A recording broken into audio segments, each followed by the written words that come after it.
Bienvenidos. En este video, te llevaremos a través de uno de los momentos más conmovedores en la historia del espectáculo mexicano, el funeral de Pedro Infante. Conocerás todos los detalles. Acompáñanos a revivir esta emotiva despedida. Comenzamos. El lunes 15 de abril de 1957, Pedro Infante abordó un avión de Tamsa en el aeropuerto de Mérida, Yucatán. Era él quien lo piloteaba. Apenas despegó, la aeronave no logró ganar altura, y en cuestión de segundos cayó y se incendió. La muerte llegó puntual, precisa y fulminante. El avión estalló, y con él se apagó la vida del ídolo de multitudes. Su cuerpo quedó atrapado entre los hierros calcinados de lo que alguna vez fue un avión. La noticia, como un rayo que parte el corazón de un pueblo entero, retumbó en los periódicos, en las estaciones de radio, en los cables del telégrafo, desatando un eco desgarrador que recorrió las calles de la ciudad como una herida abierta. Nadie quería creerlo. No puede ser. Repetían una y otra vez. Lo único que permitió identificar su cuerpo fue la esclava de oro que llevaba en una de sus muñecas. Se buscó un ataúd con urgencia, se organizó el regreso de su cuerpo, y sus amigos corrieron al aeropuerto, temblando de incredulidad, para presenciar el descenso de aquellos restos imposibles de aceptar. El cuerpo calcinado fue trasladado a la Ciudad de México. Fue velado en el Teatro de los Actores, mientras sus compañeros del Escuadrón de Tránsito, a quienes Pedro había impulsado a incursionar en el cine, montaban guardia en honor a su comandante y amigo. El dolor era evidente, la tristeza innegable. Aquella mañana gris negaba la luz al pueblo que lo lloraba. La capilla ardiente estaba llena. En el velorio de Pedro Infante no faltaron sus hermanos ni su madre, doña Refugio Cruz Aranda, cariñosamente conocida como Doña Cuquita. Completamente deshecha por el dolor, Doña Cuquita se aferraba al recuerdo de su hijo más querido, aquel que siempre la colmó de atenciones y cariño. La pérdida fue devastadora para ella. Pedro no solo era su hijo, sino el centro de su mundo. El golpe fue tan profundo que, apenas un año después, su corazón no resistió más. Murió incapaz de soportar la ausencia de aquel hijo que tanto la amó y que había partido de forma tan trágica. La muerte de Pedro la dejó vacía. Lupita Torrentera, madre de 3 de los hijos de Pedro Infante, no acudió al velorio del ídolo. Para entonces, ya habían pasado 2 años desde que ella había rehecho su vida al contraer matrimonio con el famoso locutor León Michel en 1955. Por lo que consideró que su presencia no era apropiada en ese momento tan delicado. Años después, Lupita confesaría que la única razón por la que no fue al funeral es que tenía miedo de que eso significara una falta de respeto a su matrimonio y afectara la imagen de su esposo. Por otro lado, en la funeraria estuvo presente en todo momento María Luisa León, la primera esposa del cantante, y quien, a ojos de la ley, seguía siendo su viuda legítima. María Luisa, firme y con el respaldo legal de su matrimonio, no permitió que Irma Dorantes se acercara al féretro. Aquel episodio fue uno de los más tensos y dolorosos del sepelio, ya que justo en esos días se libraba una amarga disputa legal para determinar la validez del matrimonio entre Pedro e Irma, mientras que el enlace con María Luisa seguía sin haberse disuelto oficialmente. Según declaraciones de Irma, cuando llegó al hospital donde se encontraba el cuerpo, ya estaban cerrando el ataúd y no le permitieron acercarse para despedirse. Además, sus cuñados incluso le prohibieron asistir al sepelio, impidiéndole participar del último adiós. Este suceso marcó a Irma para el resto de su vida, siendo uno de los recuerdos más tristes relacionados con la muerte de Pedro Infante. Ante los ojos de las autoridades y del público, María Luisa León era la única reconocida como viuda legítima del inolvidable actor y cantante. El velorio de Pedro Infante se convirtió en un auténtico fenómeno social, congregando a celebridades como José Elías Moreno, Mario Moreno Cantinflas, los hermanos Soler, Rodolfo Landa, Emilio Fernández, Ismael Rodríguez, Sara García y un sinfín de colegas, familiares y multitudes de admiradores deseosos de rendirle homenaje. Cerca de 150.000 a 200.000 personas se dieron cita en el Panteón Jardín para acompañar su cortejo y despedirse de quien fuera ídolo nacional. Además, alrededor de 500 personas fueron atendidas por la Cruz Roja debido a crisis nerviosas y desmayos durante el entierro. Acompañaban no solo los que lo conocieron, sino todo un pueblo que lo había visto triunfar desde abajo, que construyó con él su fama y que ahora cargaba con el peso de su muerte. Salió de ahí cargado por los hombros de sus amigos y por el corazón de un pueblo que había forjado, junto con él, una historia de triunfo y de amor. El féretro avanzaba por las calles, seguido por una multitud imparable. El sol parecía negarse a alumbrar su despedida, como si tampoco quisiera dejarlo ir. La caravana fúnebre recorrió la ciudad.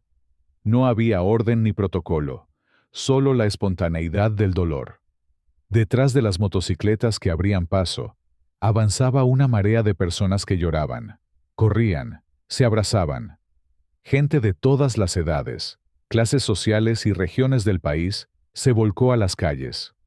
Aquel hombre de provincia, con su mirada franca, sus manos fuertes, su voz cercana y su risa contagiosa, se había ganado el corazón de todos. Pedro no era admirado únicamente por quienes lo veían en la pantalla. Era querido por sus compañeros, por su gente.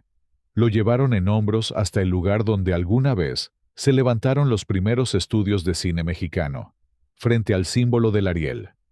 Ese recorrido se convirtió en una procesión de amor, una marcha multitudinaria, en la que nadie quería quedarse atrás. La gente salió de sus casas y se agolpó en las aceras. Colmó las calles, abrió ventanas y balcones. Enmudeció el tránsito habitual para dar paso al más solemne de todos los cortejos. Las avenidas se transformaron en cauces de dolor por donde avanzaba el cuerpo de Pedro Infante, acompañado no solo por una multitud, sino por el peso inmenso de su propia leyenda. Un silencio gris cayó en la entrada del panteón, un silencio quebrado únicamente por el murmullo del viento y los sollozos contenidos. Era un silencio distinto, pesado, definitivo. Los niños observaban con curiosidad y desconcierto, sin comprender del todo la magnitud del momento. Los adultos, en cambio, lo vivían con un dolor hondo y reverente. Nadie se atrevía a decir una palabra. La muerte de Pedro no era cualquier muerte. Era el adiós a un hombre que, pese a la fama, jamás perdió su humildad. Durante el emotivo funeral de Pedro Infante, uno de los momentos más recordados fue la presencia del joven Gabriel Siria Levario, quien años más tarde alcanzaría la fama con el nombre artístico de Javier Solís. De acuerdo con las crónicas periodísticas de la época, Javier, conmovido por la pérdida del ídolo, subió a una cripta y entonó con sentimiento la canción Grito Prisionero, una de las melodías que Pedro había popularizado. 3 instantes profundamente conmovedores quedaron grabados en la memoria colectiva como los momentos más emotivos del funeral de Pedro Infante. El primero ocurrió cuando el licenciado Rodolfo Echeverría, entonces secretario general de la Asociación Nacional de Actores, tomó la palabra para dedicar una emotiva oración fúnebre que logró capturar la esencia del ídolo desaparecido. El segundo momento llegó con una de las escenas más simbólicas de la despedida. El escuadrón de motociclistas, compañeros y admiradores del actor en su faceta de piloto, rindió homenaje militar a su memoria. En formación solemne, pasaron lista de sus miembros caídos, y cuando al final se mencionó el nombre de Pedro Infante, la multitud, con el corazón en la garganta, respondió al unísono: «Presente». Fue un grito cargado de amor, dolor y admiración, como si se negara a aceptar su partida definitiva. Pero fue el tercer momento el que desgarró los sentimientos de todos. Justo cuando se dio la orden para descender el féretro al sepulcro, un silencio abrumador se apoderó del Panteón Jardín.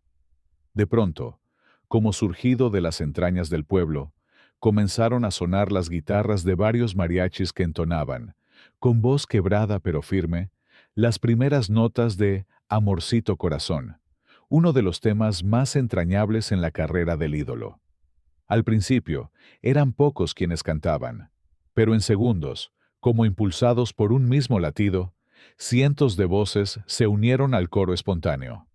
La canción, antes símbolo de romance y alegría, se convirtió en una oración colectiva, en un último «Te quiero», lanzado al cielo por sus fieles seguidores.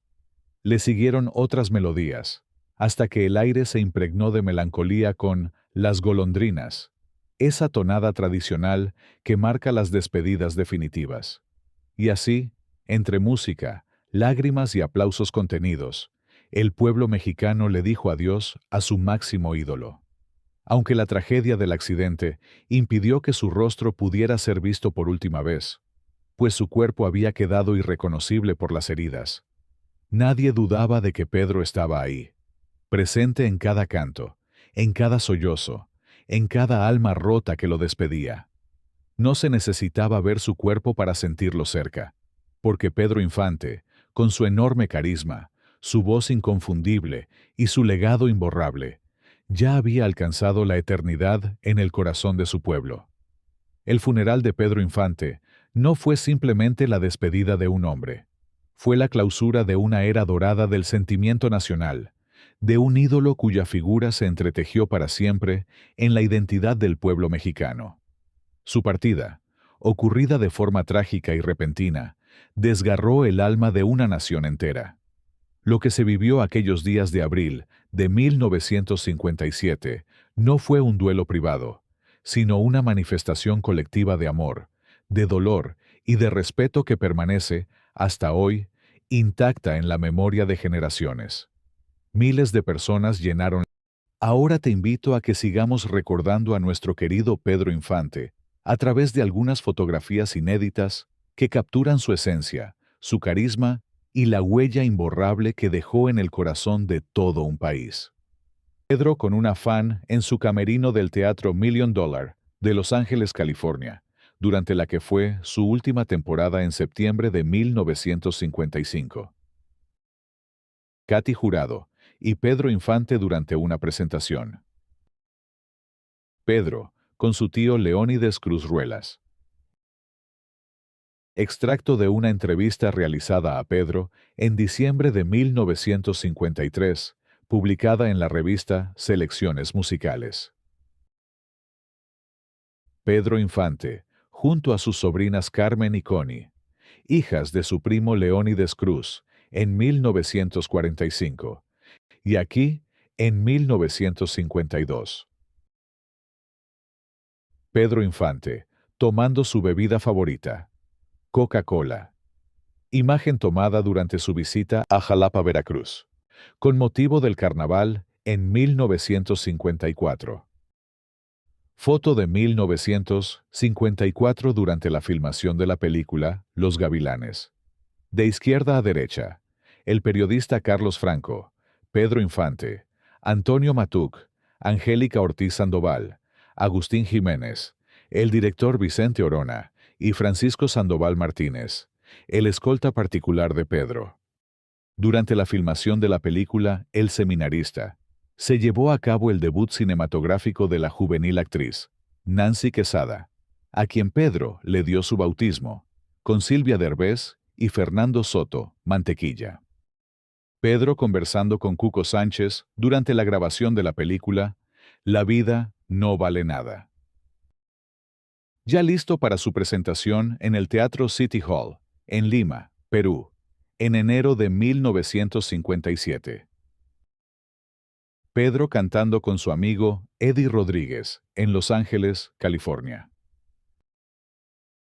Pedro Infante dándole el pésame a la señora Emilia Moreno Anaya, mamá de Jorge Negrete.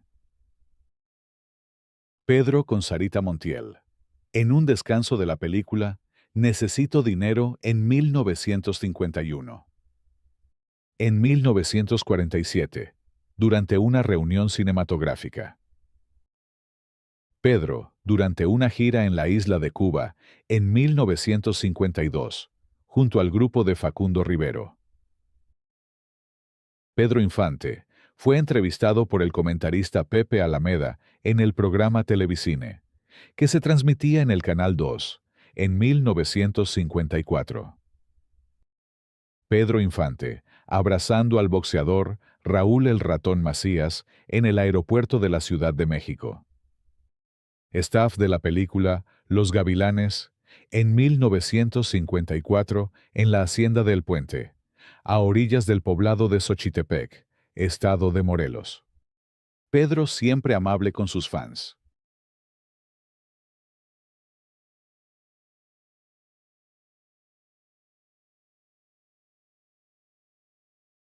Pedro con Rómulo O'Farrill hijo.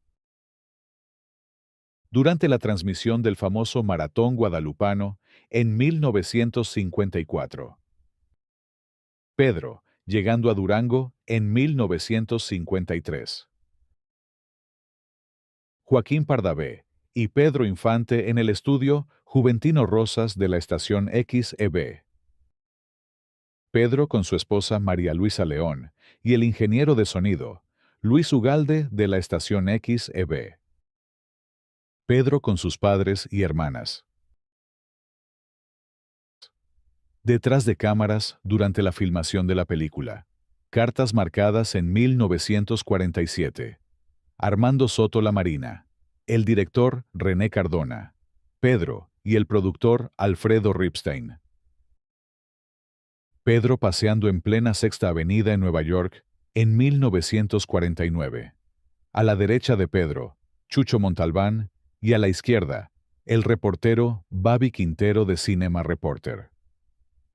Pedro Infante observa un cartel en la puerta del famoso Teatro Ziegfeld, ubicado en la calle 54 y Sexta Avenida, que dice: «Los caballeros las prefieren rubias».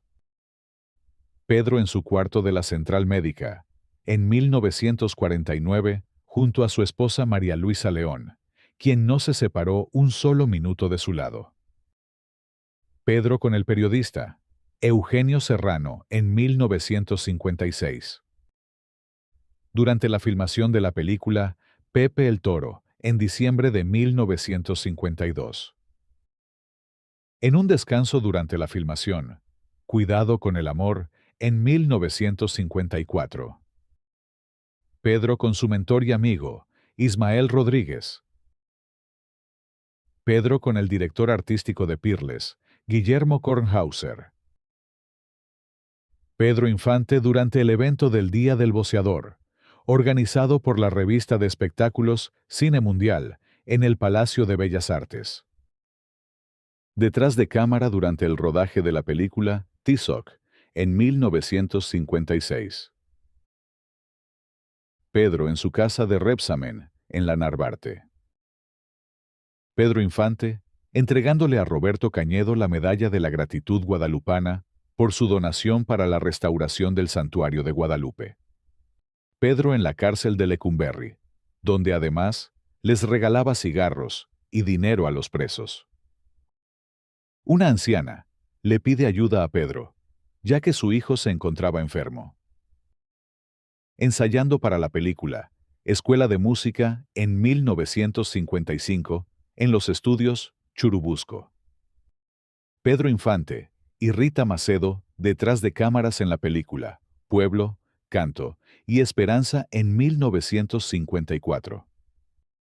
Durante los funerales de Jorge Negrete, Pedro Infante acompañó a la carroza que se dirigía rumbo al Panteón Jardín en su motocicleta, vestido de agente de tránsito en 1953. En una de sus presentaciones, San Antonio, Texas en 1945. Pedro Infante y Roberto Cantú, director de la revista de espectáculos Cinema Reporter, en el exclusivo Tap Room del Hotel Reforma. Pedro platicando con el organillero antes de entrar a escena en la película Escuela de Música, en 1955. Silvestre Vargas, Aurelio García y Pedro Infante en 1952 en un rancho en Mazatlán, Sinaloa. Fotografía tomada durante la época juvenil de Pedro Infante con portafolio en mano. Lo acompaña su amigo Carlos Rodríguez. Durante sus presentaciones en el centro de espectáculos, El Patio, en camerinos, Pedro Infante y la actriz argentina Amanda Ledesma, bromeando durante una entrevista en 1947. Pedro llega a Torreón, Coahuila, para algunas presentaciones en 1948. Durante la premier de la película Los Tres Huastecos, Pedro bromea con sus lentes, con el reportero Rafael Serrano, Ismael Rodríguez, Blanca Estela Pavón y la niña Titina Romay, en 1948. Pedro ensayando para la película Sobre las olas, junto a la actriz Beatriz Aguirre en 1950. Pedro con la actriz argentina Amanda Ledesma, en 1947. Pedro bromeando con una de sus admiradoras en el restaurante Terraza Mexicana en Monterrey, Nuevo León, en 1954. Pedro en un evento en el restaurante Chapultepec, en medio de las hermanas Yolanda y Elisa Gemques Valdés, en 1950. Durante el rodaje de la filmación de la película, Reportaje, con Carmelita González, Pedro Infante y la actriz colombiana Alicia Caro, en 1953. Pedro Infante durante la filmación de la película, El seminarista en 1949, en los estudios Tepeyac. Pedro Infante con la orquesta de Gustavo Rubio Caballero durante una presentación en la ciudad de Monterrey. El 15 de febrero de 1947, a Pedro le realizan un reportaje en su casa de la colonia Narvarte. En el set de los estudios Tepeyac, y durante la filmación de la película, Dicen que soy mujeriego, llegaban las admiradoras de Pedro a solicitarle su autógrafo en 1948. Pedro simulando que trabaja en el aeropuerto. Pedro Infante, con Rosita Quintana. Jorge Negrete nombra a Pedro Infante secretario de Conflictos en la ANDA. En la foto, durante la toma de posesión y protesta de ley, Pedro Infante, María Elena Márquez, Víctor Parra, Rodolfo Landa, Jorge Negrete, Manolo Fábregas y Lalo Noriega. En sus inicios en la radio en 1938. Si te gustó el video, no olvides dejar tu like y suscribirte al canal. Y cuéntame en los comentarios si te gustaría que prepare otro video como este, con más fotos inéditas de nuestro querido ídolo.